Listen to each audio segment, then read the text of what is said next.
thanks so much for being here. I'm Ben Muchler, the director of the School of History, Philosophy, and Religion.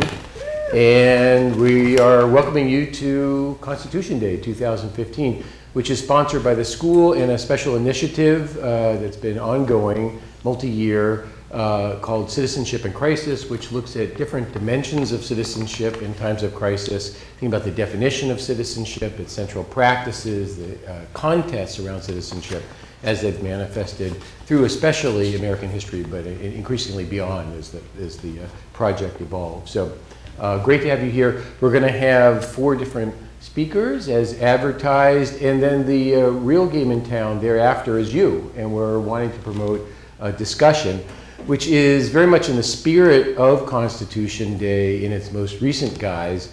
It's part of federal legislation sponsored by Robert Byrd in 2004, meant to promote discussion around the Constitution, and it's on September 17th. I won't give you a civics quiz, but that's because after the full summer of the Constitution Convention meeting in Philadelphia, the document is signed and then it's sent out to different states to debate it. One of the great debates in American history is that year following the Constitution being sent out in all of the states where there's a question of whether it will become the law of the land or not.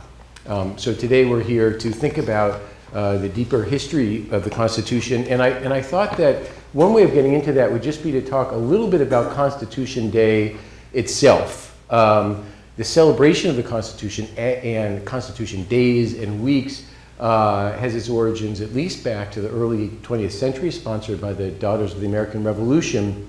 And there was an interesting twist in the 1940s where William Randolph Hearst and his newspapers promoted the idea of I Am an American Day, which was adopted by Congress in 1940. So the earlier version of this is I Am American Day. And then in the 50s, that was transformed and changed to September 17th, where there was a Citizenship Day. And then I've told you about our most recent iteration. That brief history is a nice entry point, I think, both into what Senator Byrd's legislation wants us to do, to think deeply about the Constitution and to learn more about it, and as an entry point for our particular discussion today on the 13th, 14th, and 15th Amendments, because I am an American and Citizenship Day, those words, American and citizen, are contested terms in American history, and they beg the question of belonging. Who is an American and who is a citizen? Who's in and who's out? That question and the rights and obligations that attend citizenship and those denied to those that are outside of citizenship are part of an ongoing discussion, debate, and occasionally violent conflict in American history, manifest most vividly in the Civil War, and then the amendments that came out of that, the 13th, 14th, and 15th. The 13th ends slavery. In 1865 it's adopted. The 14th does a bunch of things. For those that know your Constitution, you'll see it all over the place. But here, for our purposes today, it creates a national citizenry, 1868. And then finally, in 1870, with the 15th Amendment, there are provisions that the right to vote won't be denied on the basis of race or prior servitude. Those questions very much alive at the time, leading to a civil war and its legacy with some 600,000 lives lost. Those problems are still very much with us today, and if you think about the current presidential debates and the amount of times that explicitly the questions of these amendments and decisions around them, including Dred Scott, have come up, or more broadly we think about our current crises around places like Ferguson, these are live issues, and so pleased to have experts today here to discuss these with you. I will introduce each of them in turn before they talk. And first up is Professor Tom Bahde, who is instructor in the School of History, Philosophy, and Religion and at the Honors College, where he teaches a range of courses around not only the Civil War and Reconstruction as areas of expertise, but wide-ranging kinds of things, including on the history of cycling and historical fiction, a very imaginative and well-appreciated teacher here. His most recent book is The Life and Death of Gus Reed, a story of race and justice in Illinois during the Civil War and Reconstruction, which was published by Ohio University Press in 2014. And he begins our discussion with the deeper history and context of these three amendments in question. So I turn it over to you, and with great ceremony, hand you the mic. As Ben said, I am a 19th century historian, and so my purpose here to sort of start us off is to set some of the context for the ratification of these amendments, the 13th, 14th, and 15th amendments. And I also want to spend just a small part of my time considering what we mean when we talk about constitutional change and how it may relate to our lived reality as Americans. My hope is to help us begin to imagine how deeply revolutionary these amendments were in their historical moment, and how their potential was subsequently undermined, and how we still feel the consequences of this today. Of course, these amendments are often referred to as the Reconstruction Amendments because of their central importance to the process of bringing the seceded states of the Confederacy back into the Union after the Civil War. And indeed, most of the sections of the 14th Amendment, as Professor Mutchler alluded to, deal specifically with the logistics of dissolving the Confederacy and setting the conditions for the readmission of the states. These are also the three amendments that most directly attempt to address the glaring endemic racial inequalities bequeathed by slavery confronting the nation in the mid-19th century. And of course, we still grapple with this heritage today. And indeed, I would suggest that the significance of these amendments and the injustices they sought to correct is perhaps even clearer to us now than it has been for at least a generation. But first, some of that context. So during the 3 decades leading up to the Civil War, anti-slavery activists increasingly condemned what they saw as the federal government supporting the rights of slaveholders. Specifically, they condemned laws that protected slaveholders' rights to their human property when traveling anywhere in the Union, even in the free states. For those who opposed slavery, especially black abolitionists, such laws effectively turned the entire nation into a slave state and put free blacks in the North at risk of kidnapping and illegal sale into the South. Such was the story of Solomon Northup in his memoir, 12 Years a Slave. In 1850, the passage of the Federal Fugitive Slave Act appeared to cement the intention of the federal government to uphold the rights of slaveholders. It established a formal procedure for the capture and return of fugitive slaves who lived in free states.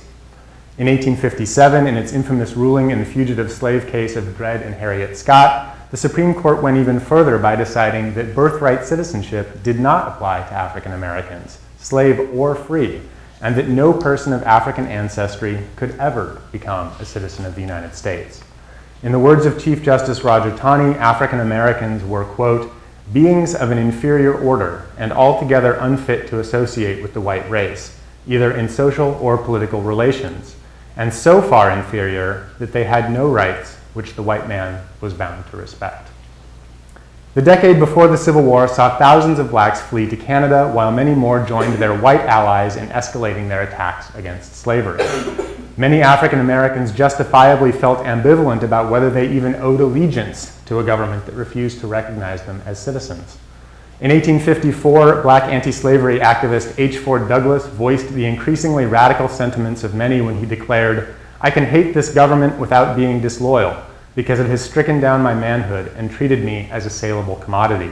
I can feel no pride in the glory, growth, greatness, or grandeur of this nation. Cruel oppression and prejudice have driven from my bosom that instinctive love of home and country." In the Kansas Territory, impending statehood ignited a fierce debate about the extension of slavery under the principle of popular sovereignty. As pro- and anti-slavery factions flooded into the territory to influence the formation of a state constitution, Kansas began to bleed, and the widespread guerrilla warfare and violence that followed is considered by many to be the true beginning of the Civil War. Within this climate of organized and sometimes violent anti-slavery activism, several small third parties committed to end by political means merged with the largely defunct Whig Party, creating the new Republican Party, which subsequently became so associated with anti-slavery ideology that the election of Republican presidential candidate Abraham Lincoln in 1860 was seen by many Southern slaveholders as cause for preemptive secession to protect their right to hold human property. In a desperate attempt to forestall the secession crisis following Lincoln's election in March of 1860, just before Lincoln's inauguration, the outgoing administration of James Buchanan succeeded in getting a 13th Amendment through Congress that would have protected the institution of slavery in perpetuity. Of course, that amendment never went to the states for ratification, and the Civil War began a little over a month later. With the onset of the Civil War, many anti-slavery activists predicted the conflict would be the purifying fire that would finally purge the nation of slavery. Seeing in the war a culmination of the work begun by Nat Turner's slave rebellion in 1831 and by John Brown's violent campaigns in Kansas and his ultimately unsuccessful attempt to instigate a widespread slave rebellion, beginning with his raid on the federal arsenal at Harpers Ferry, Virginia in 1859. By the late summer of 1862, following a long-awaited Union victory at the Battle of Antietam, Lincoln finally declared not only his intention to issue an Emancipation Proclamation, but also declared that he would free the slaves in the rebellious states, but also to accept black soldiers into the Union Army and Navy. It was a move determined as much by military necessity as by shifting political will and Lincoln's personal distaste for slavery. And it turned the Civil War, if it had indeed ever been anything else, into not only a war to save the Union, but a war to end slavery. Nearly 200,000 black soldiers served in the Union military before the war was over. 40,000 of these died, and many more carried the scars of their service for the rest of their lives, creating a powerful argument for post-war black citizenship. In the words of Frederick Douglass, "Once let the black man get upon his person the brass letters U.S. Let him get an eagle on his button and a musket on his shoulder and bullets in his pocket. There is no power on earth that can deny he has earned the right to citizenship." That sense of a citizenship right earned in the fires of war, together with the wartime emancipation, gave many former critics of the federal government cause for hope. That same black anti-slavery activist quoted earlier, the other Douglass, who disavowed citizenship and declared that he hated the federal government in 1854, in 1862 called it one of the best governments on earth, and in 1865 called upon the federal government to forever withhold American citizenship from former Confederates, while extending it to African Americans. No longer alienated from the rights held by others, the generation of black activists who fought, sometimes with little hope of success, to end slavery, vigorously embraced their hard-won claim to citizenship. In the year 1865, the possibility of genuine citizenship for African Americans seemed nearer than anyone had dared hope in 1860. By the end of the year, several months after the end of the fighting, the 13th Amendment ending slavery became part of the Constitution. 5 years, the policy of the federal government went from upholding the rights of slaveholders and denying the political personhood and citizenship of African Americans to abolishing slavery and the constitutional amendment. Within another 5 years, 2 more amendments and a suite of federal and state extended citizenship and voting rights, linked slavery with a legacy of racial discrimination, and outlawed that discrimination. This is not to say that slavery and racism were replaced by an unwavering commitment to freedom and equality for African Americans. Clearly, this was not and is not yet the case.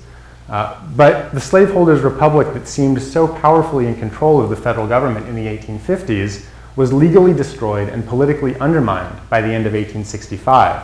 And by 1870, the federal government had seemingly reversed course entirely on the question of black citizenship and suffrage. By this measure, the Civil War and Reconstruction was indeed a second American Revolution. The 14th Amendment in 1868 nullified the discriminatory Dred Scott ruling by ensuring that birthright citizenship, long protected by common law for whites, was indeed applicable to all native-born Americans. And the 15th Amendment in 1870 sought to protect the exercise of the basic citizenship right of suffrage. Of course, the citizenship status of women, Native Americans, and some immigrants remained legally ambiguous at best well into the 20th century.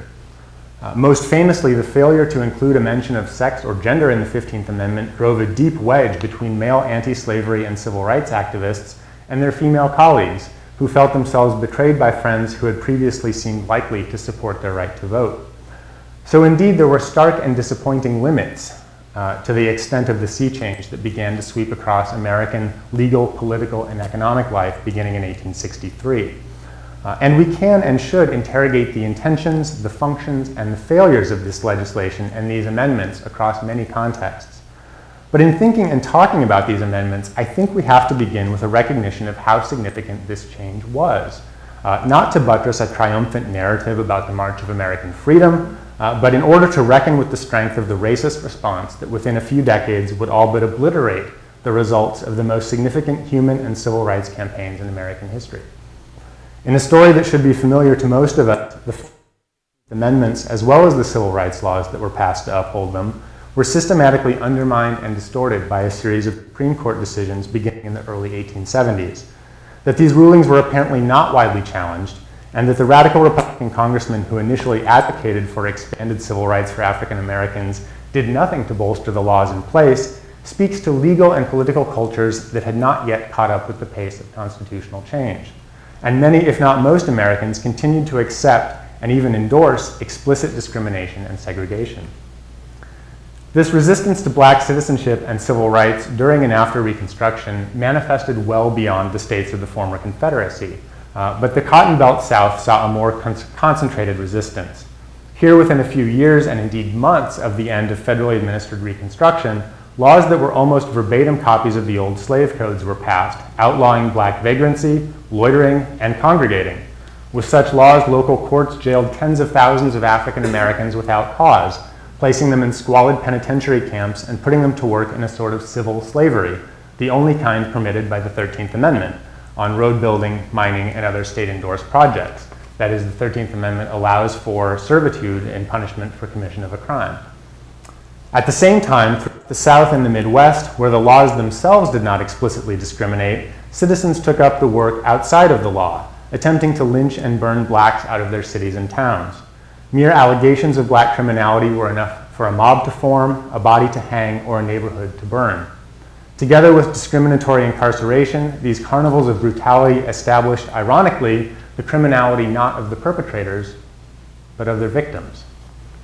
Since the end of the Civil War, the results of this racist counter-revolution have given us more than a century of subsequent segregation, racial science, and popular culture that delegitimized, criminalized, and marginalized African Americans in virtually every way.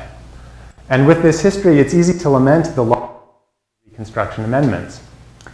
But I believe that that consigns their potential to the unrealized promises of the past, rather than framing those promises in their own terms. And it also limits our ability to connect the historical context of these amendments to our own experience in the 21st century. With these amendments, we continue to build coalitions against slavery, which still exists in this country today, against those who would deny or restrict the equal exercise of basic citizenship rights, which still happens in this country today, and against those who seek to circumvent voting rights, which of course still happens in this country today. We have seen candidates for the Republican presidential nomination on the campaign trail this summer suggesting that birthright citizenship under the 14th Amendment was never intended to apply to anyone other than slaves and their children, and using this interpretation to attack immigrant families with children born in the United States. We are now also seeing the 14th Amendment being applied to arguments in favor of, but I think also points to the potential of what was indeed a truly revolutionary period in our history in which these amendments were ratified. I hope that it may also point the way toward a future in which this potential may finally be fully realized. The experience of black anti-slavery activists before 1865, black convict slaves after 1865, and our own experiences with the changing and contested meanings of these amendments points to the vitality of the Constitution as a living document, but also to the necessity of vigorous and vigilant work by the citizens empowered by it to extend and protect the rights of those who remain disenfranchised and the victims of discrimination. Thank you.